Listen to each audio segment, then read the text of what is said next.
ક્યારે દેશના બજેટની આપણા ઘરના બજેટ ઉપર શું અસર પડશે, આપણા ઉદ્યોગના બજેટ ઉપર શું અસર પડશે, આપણા સર્વિસ સેક્ટર ઉપર શું અસર પડશે તેની ચર્ચા કરીશું. 1-1.5 મિનિટમાં આખા બજેટને વ્યાખ્યાયિત કરવું હોય તો કેવી રીતે કરી શકાય?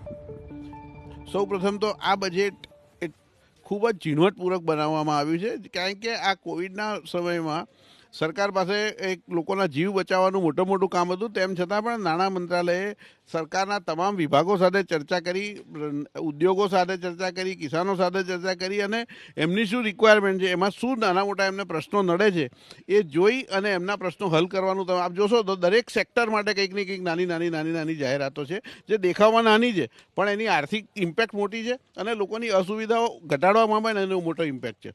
તો આ મને એવું લાગે છે કે આ એક તો પહેલું બહુ ઝીણવટપૂર્વક બનાવવામાં આવેલું બજેટ છે. બીજું કે હેલ્થ કેર જે આપણે અત્યારે મોટી પ્રાયોરિટી છે એમાં વધુમાં વધુ ફાળવણી કરી છે અને આગામી વર્ષોમાં એવું આયોજન કરી રહ્યા છે કે જેને કારણે કદાચ હવે તો આ 100 વર્ષમાં આવતી એક વર્ષ ઘટના હતી, પણ ધારો કે કંઈ આવી પણ કોઈ પ્રશ્નો ઊભા થાય તો એમાંથી દેશને ફરી વખત આ પડી એટલી પણ હાડમારી ન પડે. ત્રીજી વસ્તુ એ છે કે દેશને સંપૂર્ણ રીતે જે જુદા જુદા રિજિયનોમાં નાના મોટા ઇન્ફ્રાસ્ટ્રક્ચરના ડેવલપમેન્ટના કામો બાકી છે અથવા તો વધારે સારી રીતે થઈ શકે એમ છે એ કર્યું. અને નાના સાગર ખેડૂથી માંડીને નાનો જે રોજમદાર છે એને પણ ESIનો બેનિફિટ મળે, આવી ત્યાંથી માંડીને એમણે મોટા ઉદ્યોગોને શું લાભ થઈ શકે, ઇન્ફ્રાસ્ટ્રક્ચર કઈ રીતે સારું થઈ શકે. તો આટલું બધું ઓલ ઇન્ક્લુસિવ બજેટ છેલ્લા કેટલાય વર્ષોમાં કદાચ આવ્યું નથી. બજેટ ખૂબ જ સારું છે, ચોક્કસ સારું છે, પણ એટલું ચોક્કસ કહી શકાય એવું છે કે સરકારે પોતાનું ઇન્ફ્રાસ્ટ્રક્ચર વધારવાની જરૂર છે. જે ટેક્સેશનમાં ડાયરેક્ટ ટેક્સ અને GSTમાં છેલ્લા દિવસોમાં જે એમની સિસ્ટમ ક્રેશ થઈ જાય છે એ ક્રેશ ના થાય અને એમનું ઇન્ફ્રાસ્ટ્રક્ચર ડેવલપ થાય એનું પહેલાં ધ્યાન રાખવાની જરૂર છે. બજેટ અર્થતંત્રને ચોક્કસ વેગવંતું બનાવશે. દરેક સેક્ટરને સાંભળવામાં આવ્યા છે, એમનું ધ્યાન રાખી અને જરૂરી ફેરફાર પણ કર્યા છે અને કદાચ એની જ ઇફેક્ટ છે કે માર્કેટ અપ ગયું છે. ટેક્સેશનમાં જેમ મેં કીધું આગળ એમ મિડલ ક્લાસ માટે ઘણું બધું થઈ શકતું હતું. હજી પણ સરકાર વિચારીને કેટલીક વસ્તુઓ કરી શકે એમ છે, સ્પેશિયલ ઇન્સેન્ટિવ આપી શકે એમ છે. કોવિડના જેને મિડલ ક્લાસ કે અમુક ઇન્કમથી ઓછી હોય એને કોવિડ પાછળ જે ખર્ચા કર્યા છે એના પ્રૂફ રાખી અને એને સ્પેશિયલ ડિડક્શન એલાઉડ કરી શકે એમ છે. એટલે ઓવરઓલ બજેટ સારું છે. મિડલ ક્લાસ અને જે ટેક્સ પેયરને અત્યારે ટેક્સેશનમાં તકલીફો પડે છે, ફેસલેસ અત્યારે ઇન્કમ ટેક્સ અપીલેટ ટ્રિબ્યુનલ ફેસલેસ કરી, પણ ત્યાં ક્યાં સિસ્ટમ છે? જૂના જે સબમિશન થઈ ચૂક્યા છે એનું અપલોડ કોણ કરશે? એ અપલોડ કરીને જે જોવાનું છે એ જોતા ઓફિસરોને અત્યારે ફાવતું નથી. તો પહેલાં એ ઇન્ફ્રાસ્ટ્રક્ચર ડેવલપમેન્ટ કરવાની જરૂર છે અને પછી એને ઇમ્પ્લિમેન્ટ કરે તો આ સક્સેસફુલ થશે. અત્યારે એટલી ટ્રેનિંગ આપવામાં નથી આવી. જે સ્ટાફ છે એમાં ઘણા બધાને તો કોમ્પ્યુટર ફાસ્ટ ઓપરેટ કરતાં પણ નથી આવડતું અને એ લોકો ફેસલેસ કરી રહ્યા છે. સરકાર ફેસલેસ કરી રહી છે. ફેસલેસ એ આવકારદાયક સ્ટેપ છે, પણ સાથે એમની જે સિસ્ટમ હોવી જોઈએ એ અપગ્રેડેડ નથી, એટલે વારંવાર ક્રેશ થાય છે અને પ્રોફેશનલ્સને બહુ જ પ્રેશર સહન કરવું પડે છે.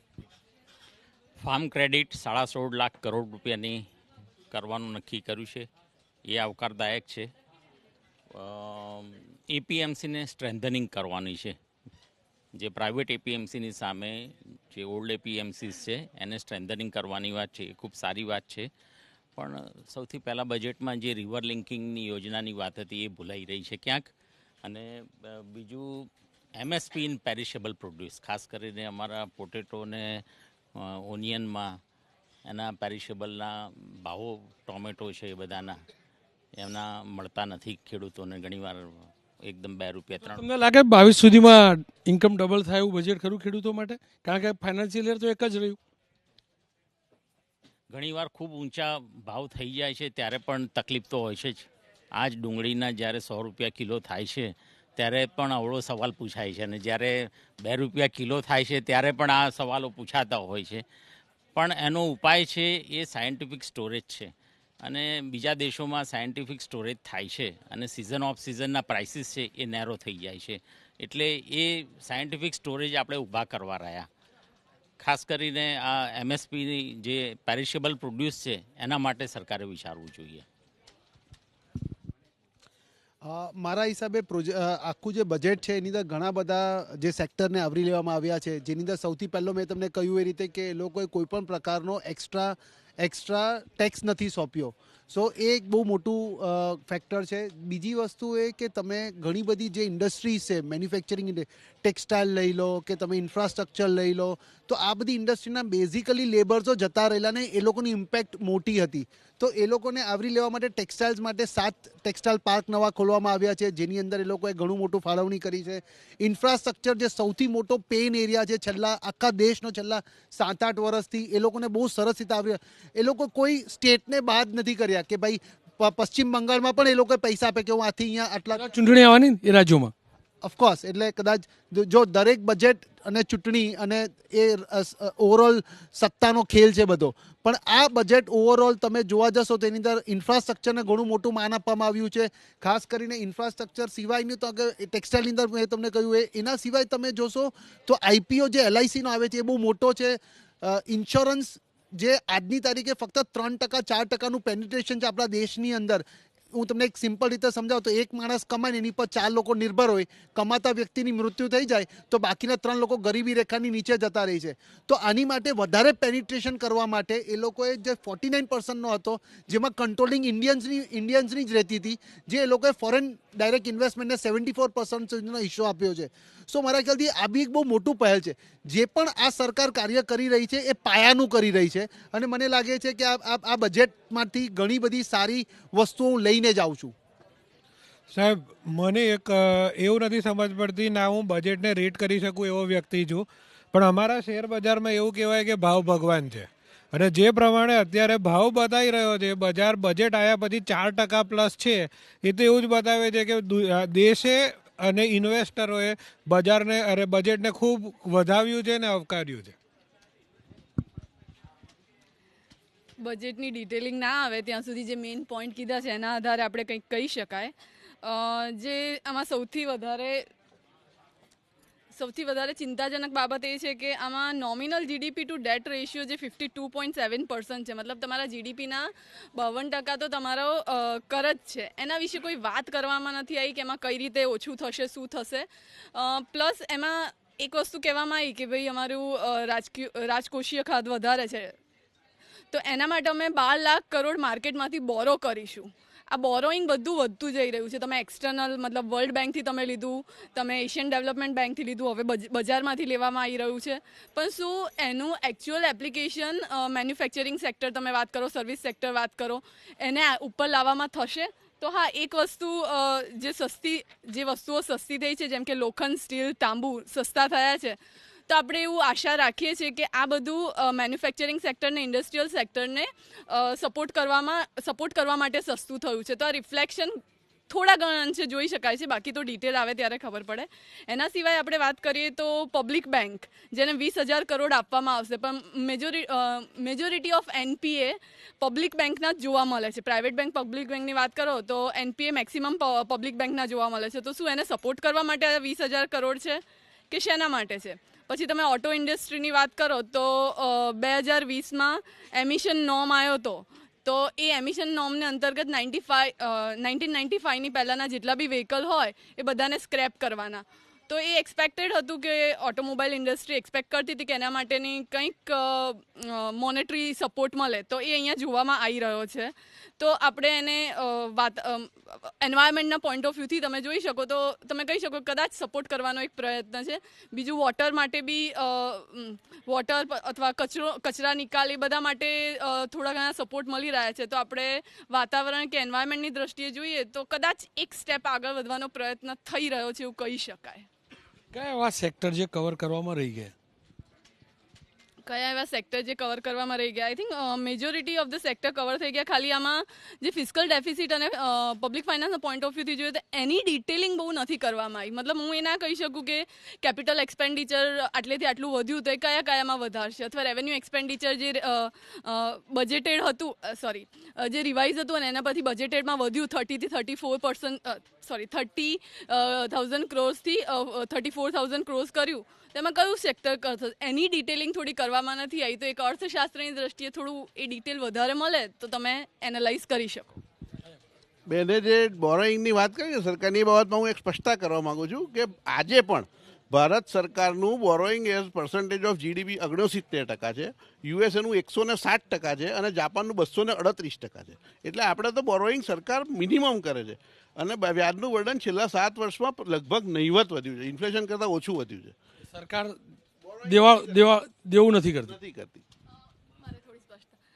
કોરોના કાળ દરમિયાન બોરોઈંગ કરવું બહુ સામાન્ય વસ્તુ છે અને જસ્ટિફાય કરવાની જરૂર નથી.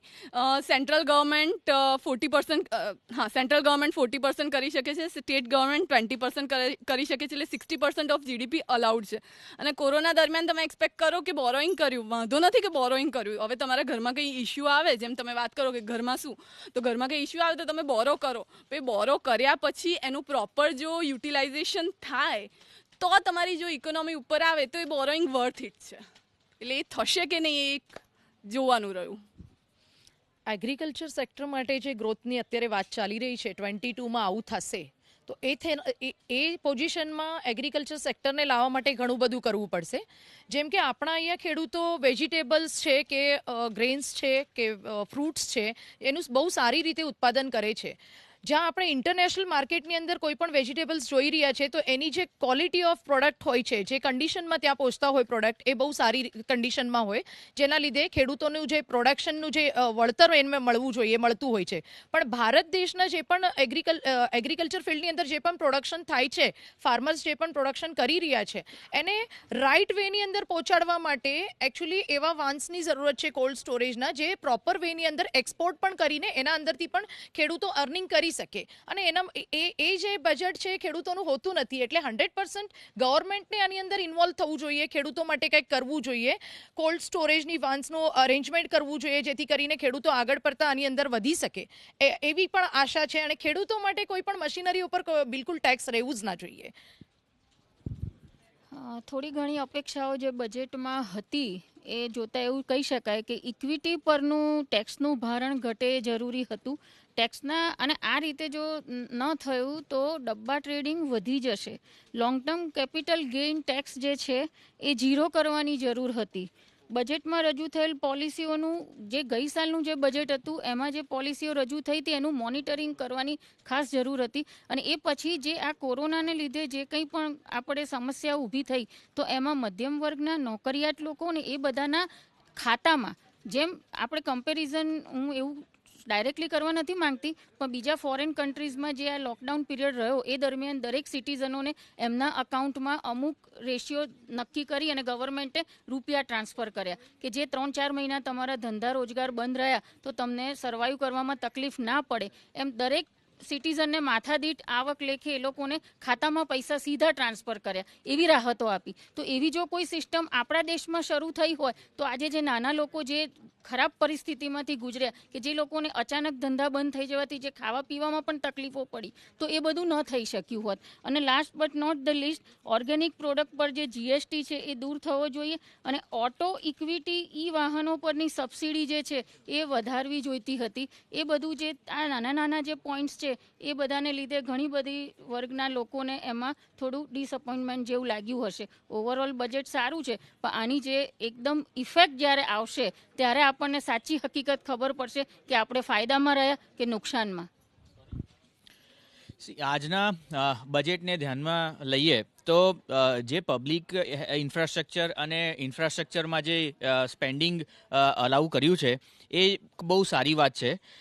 ઇનોવેશન અને R&D માટે 50,000 કરોડ રૂપિયાની ફાળવણી કરવામાં આવી છે, જે અત્યાર સુધી સૌથી ઓછી અત્યાર સુધી રહી છે. આ વખતે એને વેગ મળ્યો છે, જે નજીકના ભવિષ્યમાં એનો ઇમ્પેક્ટ આપણને દેખાશે અને આપણે સારી એવી પ્રોડક્ટ્સ જે છે આપણે એક્સપોર્ટ કરી શકીએ છીએ. આપણે છેલ્લા કોરોના કાળમાં જોયું કે ચાઇના અત્યાર સુધીમાં પીપીઈ કિટ્સ અને માસ્ક મેન્યુફેક્ચરર તરીકે વિશ્વમાં નંબર 1 હતું, પણ ભારતમાં આપણે ટૂંક જ સમયમાં આપણે ચાઇનાને પછાડી દીધું એ સેગમેન્ટમાં. તો એવા જો સપોર્ટ આપવામાં આવે ભારતીય એન્ટરપ્રેન્યોર્સને તો એ ઘણા બધા ક્ષેત્રોમાં આવા એ કહી શકીએ કે રિઝલ્ટ લાવી બતાડી શકે છે. અત્યારના ટાઈમમાં આપણે જોઈએ છે કે જે સેપરેટ એડમિનિસ્ટ્રેશન જે છે એ બનાવવામાં આવ્યું છે, જે એક સ્ટ્રક્ચર એવું ઊભું કરવામાં આવ્યું છે કે જે ઇઝ ઓફ ડુઈંગ બિઝનેસ માટે જે છે ફોકસ કરશે અને એને મોનિટર કરશે. આ રિયલાઇઝ થયું એ બહુ સારી વાત છે ભારત સરકાર માટે, અને એમના ઉપર એમણે આ પગલું લીધું છે. પણ એ જોવાની વાત છે કે એનું એકચ્યુઅલ ઇમ્પ્લિમેન્ટેશન ગ્રાઉન્ડ રિયાલિટીના ફોર્મ પર કેવી રીતે થાય છે. કારણ કે અવારનવાર સિંગલ વિન્ડો ક્લિયરન્સની ને એવી બધી વાતો ભૂતકાળમાં થઈ ચૂકી છે, પણ આજે પણ આપણે જોઈએ છીએ કે એ જ્યારે એકચ્યુઅલી આપણે એનું યુટિલાઇઝેશન કરવા જઈએ છીએ ને તો એનો કોઈ જ ફાયદો મળતો નથી. એટલે આ બજેટમાં ખાલી જે અનાઉન્સમેન્ટ એવું થયું કે 7 ટેક્સટાઇલ ઇન્ડસ્ટ્રીયલ પાર્કને મંજૂરી મળી છે. ઇન્ડસ્ટ્રીયલ ટેક્સટાઇલ સિવાય પણ ઘણા બધા મેન્યુફેક્ચરિંગ સેટઅપ ઇન્ડસ્ટ્રીઝ એવી છે કે જે જીડીપીને ઘણો સારી રીતે સપોર્ટ કરી શકે છે જીડીપી ગ્રોથ માટે. તો એ મારા હિસાબે ક્યાંક ને ક્યાંક રહી ગયું છે. રોનકભાઈ, તમે ઘરે જશો ત્યારે ભાભી કહેશે કે તમે ગાડી સ્ટાર્ટ કરવાનું બંધ કરો, સ્ટાર્ટઅપ કંપની ચાલુ કરો, કારણ કે એમાં પૈસા વધારે દેખાય છે, આમાં તો તમારા જવાના છે. મૂળ પ્રશ્ન એ છે કે આફ્ટર COVID-19 લોકોમાં એક એવી જાગૃતિ આવી છે કે આપણે કન્જેશનવાળી પ્લેસ પર નહીં રહેવાનું, શહેરીકરણનો વિરોધ થશે એટલે રિવર્સ માઇગ્રેશન ચાલુ થશે. ગામડાઓ તરફની પ્રગતિ લોકોની પાછી પરત થશે. હવે લોકો નેચરલ મેડિસિન ઉપર આવી ગયા, એ લોકો કેમિકલવાળી મેડિસિનોથી દૂર રહેવા માંડ્યા. તો આ પરિસ્થિતિની અંદર સરકારે એના પર શું ભાર મૂક્યો છે એવું આમાં કશું દેખાતું નથી. કારણ કે એમણે કીધું છે કે અમે હેલ્થમાં બજેટ વધાર્યું, એટલે હેલ્થમાં બજેટ વધાર્યું તો એમાં શું હ્યુમન રિસોર્સ પેદા કરશે? કારણ કે આપણે જોયું કે એટલા બધા હેલ્થ વર્કરોની ખામી હતી, ડૉક્ટરોએ 5 પેલા સુધી એમણે કામ કર્યા જ કરવું પડે છે. અને એ પરિસ્થિતિની અંદર ખાલી હોસ્પિટલ્સ બનશે, ઇન્ફ્રાસ્ટ્રક્ચર કે હ્યુમન રિસોર્સ પણ એમાં વધશે, એમાં કેટલા પૈસા નો ખર્ચ કરવામાં આવશે? આ બધી વસ્તુઓને બીજું આપણે જ્યારે વાત કરીએ છીએ ત્યારે એન્વાયરમેન્ટ આમાં બહુ મહત્ત્વનો રોલ ભજવશે. અને ઇલેક્ટ્રિફિકેશન ઓફ વ્હીકલ્સ એનું મોટા પાયા ઉપર આ બજેટમાં હોવું જોઈતું હતું, એ દેખાતું નથી. બીજું એક હિડન વસ્તુ જે કિસાનો માટે પણ બહુ મહત્ત્વની છે, એ લોકોએ હવે ઇન્સ્યોરન્સ સેક્ટરમાં 74% ઇન્વેસ્ટમેન્ટ બહારથી લાવવા માટેની વાત કરી દીધી. હવે આ જ્યારે અત્યારની પરિસ્થિતિમાં જ ખેડૂતો બિચારા ઇન્સ્યોરન્સમાં હેરાન થાય છે, જે પૈસા ભરે છે એમને પાછા મળતા નથી, તો આવનારા દિવસમાં શું થશે? અને હેલ્થમાં પણ એવું થશે. તમે જ્યારે હોસ્પિટલમાં જશો ત્યારે કે ઇન્સ્યોરન્સ લાવો, નહીંતર નહીં ચાલે. અને ઇન્સ્યોરન્સવાળો એમ કહે છે ભાઈ તમારે એમ કે ફલાણું ઓપરેશન કરવું હશે તો આટલા જ પૈસા આપશું. જ્યારે લેવા આવે છે ત્યારે પૂરતા લેશે, આપવાની વાત આવે ત્યારે પ્રોબ્લેમ થશે. એટલે આ બધા ઇસ્યુઝ છે, એને આપણે ટેકલ કરવા બહુ જ જરૂરી થશે ગવર્મેન્ટ માટે. ખેર, કોરોના કાળનું આ બજેટ હતું. સ્વાભાવિક રીતે જ અપેક્ષાઓ ઘણી હતી, આશાઓ ઘણી હતી. મોટાભાગની આશાઓ પૂર્ણ પણ થઈ. જોકે નોકરિયાત વર્ગની આશાઓ કદાચ પૂર્ણ ન થઈ હોઈ શકે, પરંતુ વેપારી ચોક્કસથી ખુશ છે અને તેની અસર શેર બજાર ઉપર જોવા મળે છે. એટલું જ નહીં, વડીલો ખુશ હશે, કારણ કે 75 વર્ષથી વધુ ઉંમરના વ્યક્તિઓનો ટેક્સ હવે નહીં ભરવો પડે. સ્વાભાવિક રીતે જ તમામને હવે વડીલ પણ યાદ આવશે અને વડીલના નામે એફડી કરવાનું પણ યાદ આવશે. ખેર, આજની ચર્ચામાં આટલું જ. આપ જોતા રહો એબીપી અસ્મિતા, ગુજરાતની અસ્મિતા.